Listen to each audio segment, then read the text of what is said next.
अपनी बात को शुरू करने से पहले यहाँ उपस्थित सभी लोगों से निवेदन है, एक बार माँ भारती का जोरदार तरीके से हृदय से, बहुत तेज चीखने की तो आवश्यकता नहीं है, लेकिन हृदय से भारत माता की, भारत माता की, गंगा मैया की, वंदे वंदे।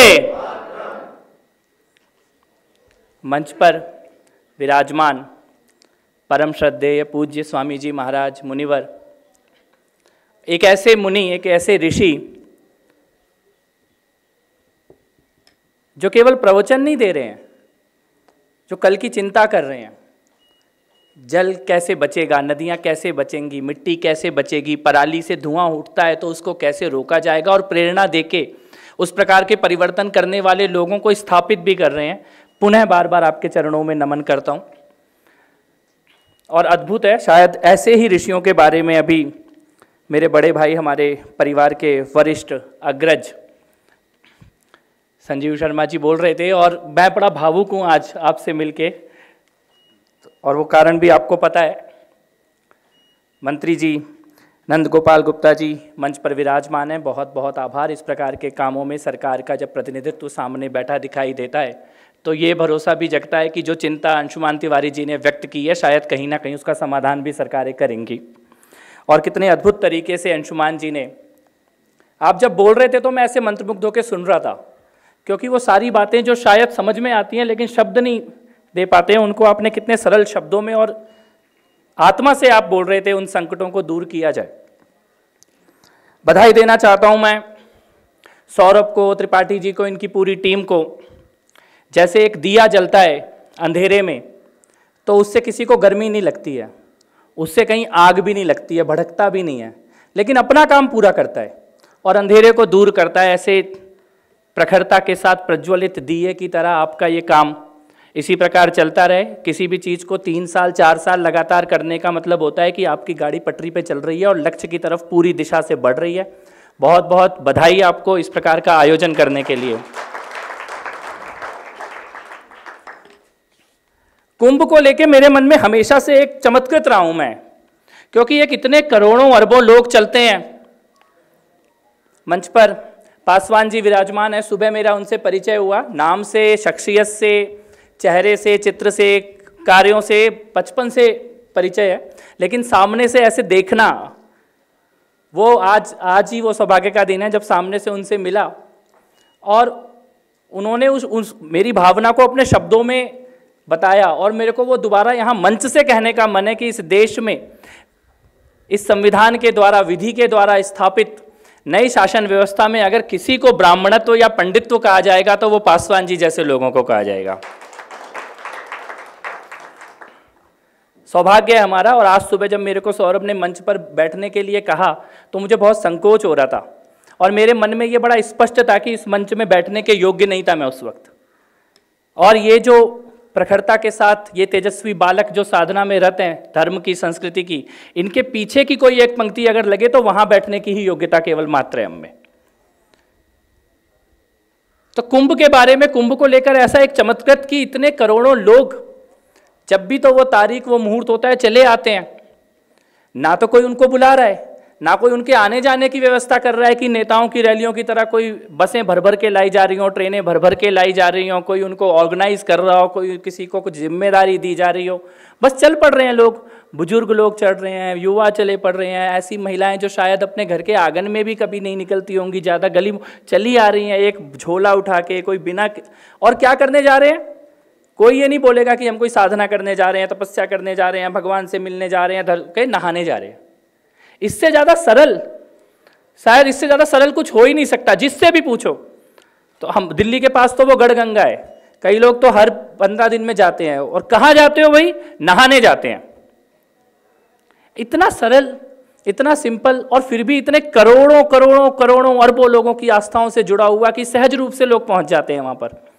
उसी तारीख को, उसी पल में हजारों करोड़ों अरबों लोग पहुंच रहे हैं, फिर चले जाते हैं अपने, कहाँ से आए हैं, कहाँ जा रहे हैं।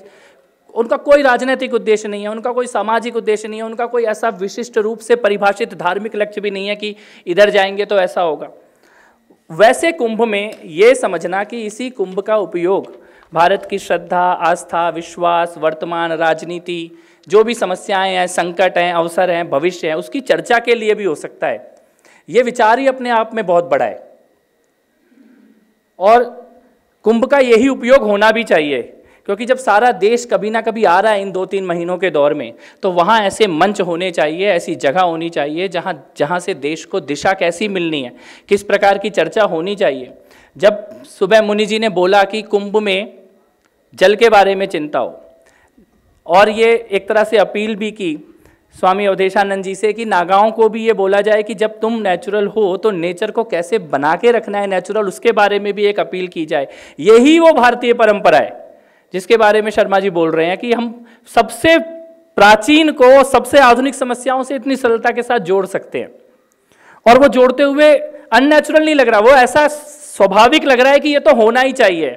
किसी के मन में भी, चाहे वो महामंडलेश्वर महाराज जी बैठे हैं उनके मन में, या यहाँ श्रोता बैठे हैं उनके मन में, या बोलने वाले किसी के मन में ऐसा नहीं आ रहा कि कोई यूनिक बात बोली है, ऐसा लग रहा है ये तो सहज स्वाभाविक है और ऐसा यहाँ होना ही चाहिए। सोच के तो मैं बहुत सारी बातें आया था बोलने के लिए, लेकिन जब मैंने अंशुमान जी को सुना और उसके बाद शर्मा जी को सुना तो मेरे को कुछ विचार मेरे मन में आए। एक तो मेरे मन में ये बात तो बड़ी स्वाभाविक है कि भारत तो चलते ही रहेगा, कोई राज्य व्यवस्था संरक्षण ना करे तो भी चलेगा।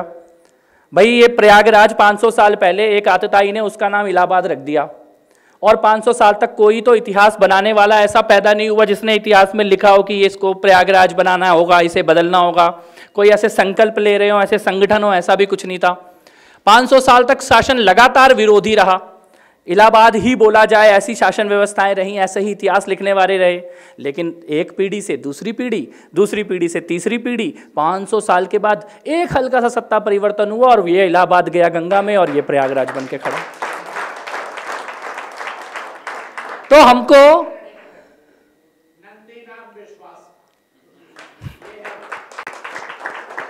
नमन है आपको। तो ये शासन व्यवस्थाओं के संरक्षण के लिए कभी हम लोगों की मजबूरी नहीं रही है, वैसा प्रखर कोई ना कोई व्यक्तित्व कहीं ना कहीं हमेशा रहा है। लेकिन क्या दुनिया में ऐसी कोई शासन व्यवस्था नहीं होगी जो ये जिम्मेदारी ले कि भारतीय संस्कृति को उसको संभालना है? क्या दुनिया में ऐसी कोई राज्य व्यवस्था नहीं होगी जो ये जिम्मेदारी ले कि हाँ यहाँ के मंदिर, यहाँ का लिटरेचर, यहाँ का टेक्स्ट, यहाँ का आर्किटेक्ट, यहाँ की जो भी चीजें हैं उसको संभालने की कोई जिम्मेदारी लेगा, या कोई भी नहीं लेगा इस पूरे विश्व में? मैं ये बात सोच के नहीं आया था कि यहाँ कहनी है, लेकिन क्योंकि ये चर्चा हुई तो मुझे लगता है कि भारत के संविधान के नाम पे एक छल तो हमारे साथ किया गया। भाई हमारे धर्म को आवश्यकता नहीं है राज्य के संरक्षण की, तो फिर धर्म को आजाद कर दो, स्वतंत्र कर दो, वो अपने आप कर लेगा। तो हमारे मंदिरों को फ्री कर दो। अगर सरकार का कोई धर्म नहीं होता तो सरकार मंदिर क्यों चला रही है? सरकार हिंदू नहीं है, सरकार मुसलमान नहीं है, तो सरकार मंदिर क्यों चला रही है?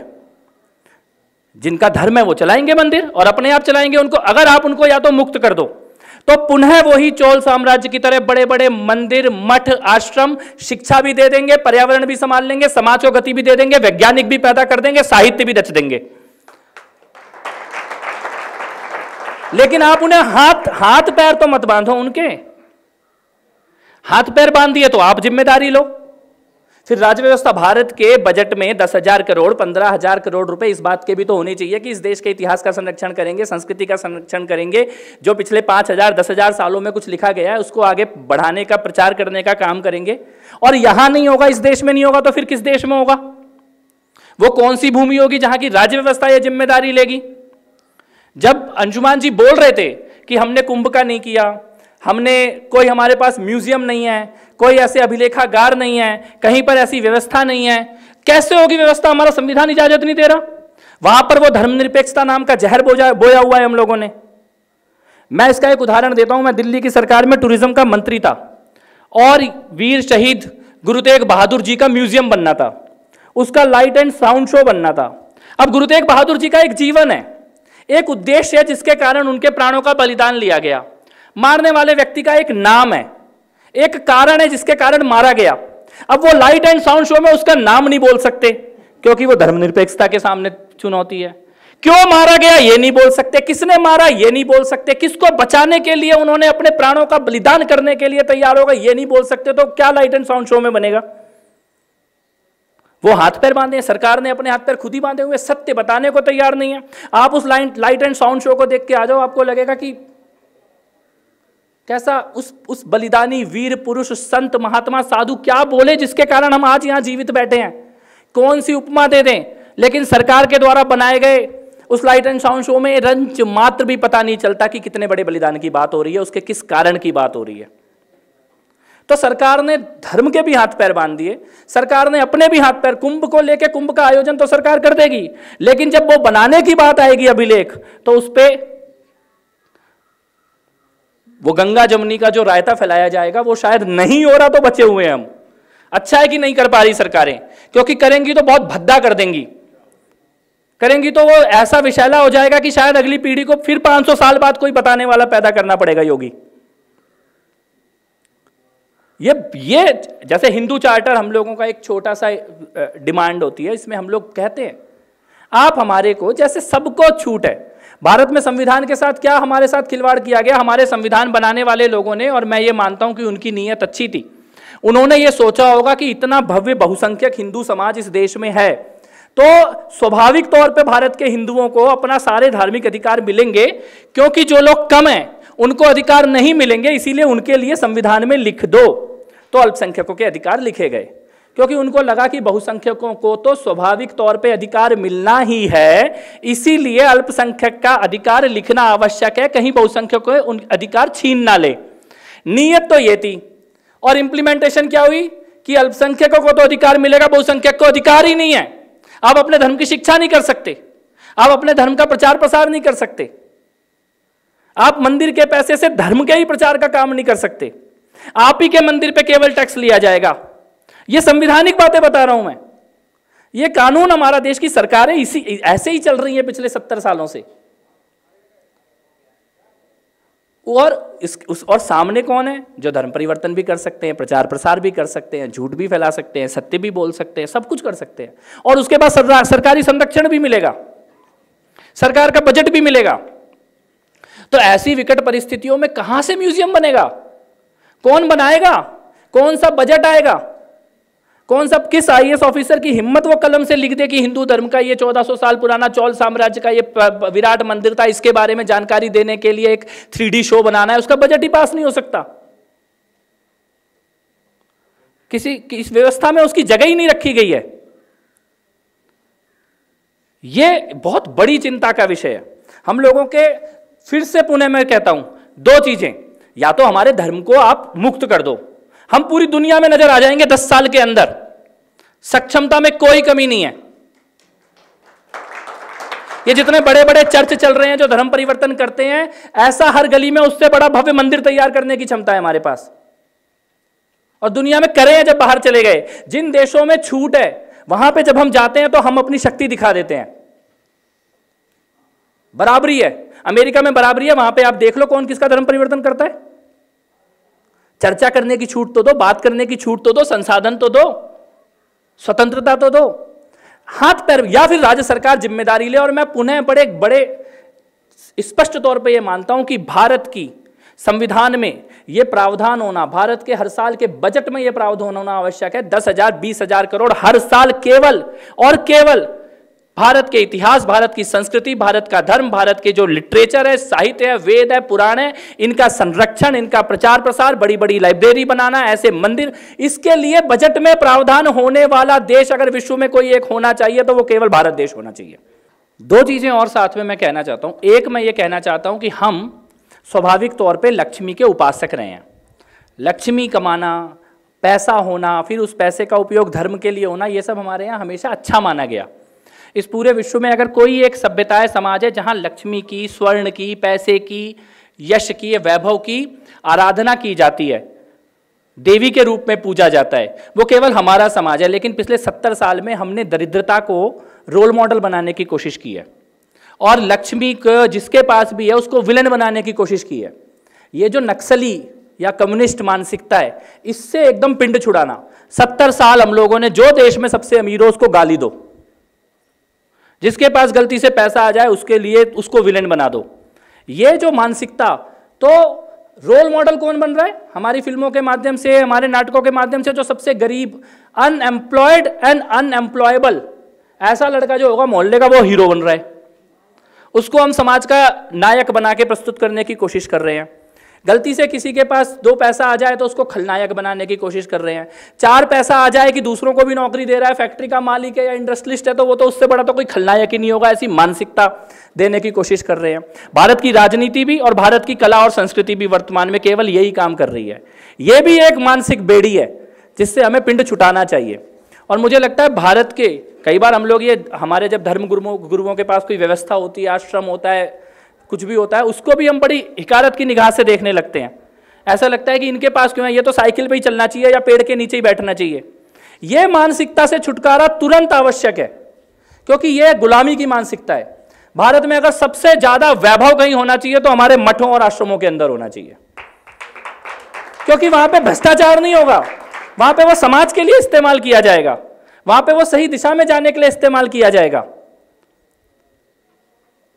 और एक आखिरी बात मेरे मन में आती है, क्योंकि हमने दिल्ली में भयानक दंगे देखे, हत्याएं देखी हैं, देश में कई जगह भयानक हिंसा के दौर देख रहे हैं, कई युवा लड़कों को ऐसे हाथों से सामने से छीना गया है।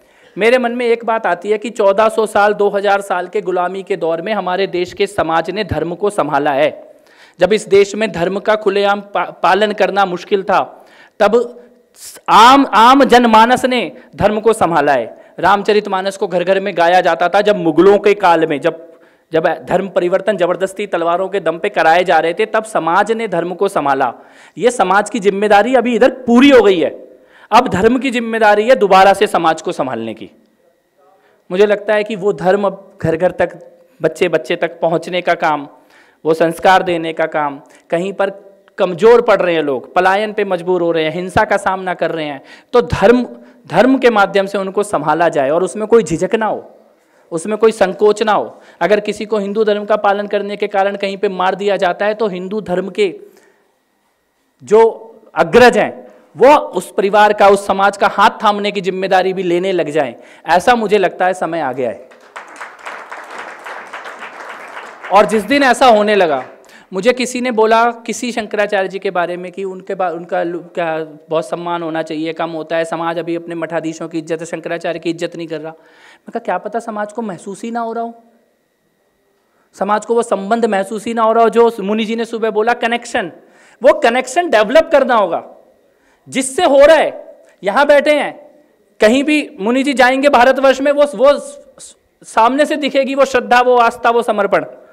तो वो कनेक्शन, मुझे लगता है कि आप जैसे रोल मॉडल हों, धर्मगुरु हों, जो वो कनेक्शन समाज को दें कि धर्म आपके लिए खड़ा है, धर्म आपकी चिंता करता है। मुझे ये लगता है कि वो आज के समय में बहुत ज़्यादा आवश्यक है। और पुनः केवल इन्हीं 2-3 बातों को कहने की इच्छा थी, यही कहना चाहता था। पुनः सौरभ का, सभी ऑर्गेनाइजर्स का, मुनि जी का इस आश्रम में जगह देने के लिए आप सभी का बहुत बहुत आभार। नमस्कार। जय श्री राम।